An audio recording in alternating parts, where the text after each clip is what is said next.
for patients who are confused over the pressure, my pressure is fine, I have nothing to worry about, I don't think I need to be examined, you would respond how? So 30 years ago, we used to think about glaucoma as purely a pressure disease.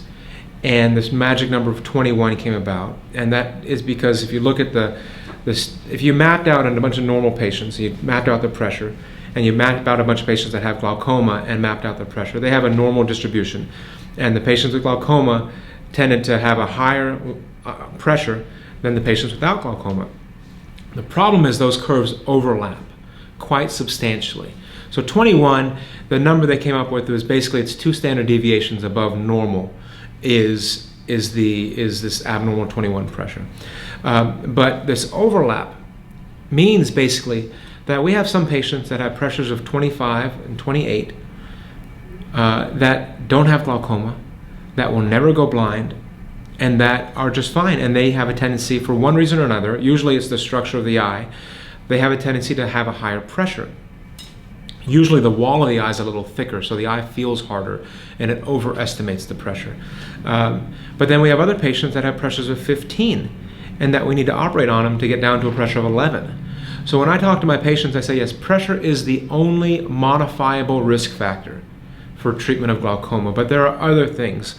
Blood supply to the eye, a lot of other things we probably don't understand. And that we hopefully will, and maybe the Cure Glaucoma Fund, or hopefully the Cure Glaucoma Fund will help us further understand that. But there are a lot of what we call pressure-independent risk factors that we kind of right now just put off to the side and call it that because we don't have anything better to call them. But what we do know, without doubt, without question, is the fundamental way to treat glaucoma is by lowering the pressure.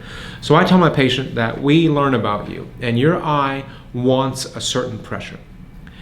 And we'll establish that pressure, and say that pressure is 17. And I'll follow you with the pressure of 17.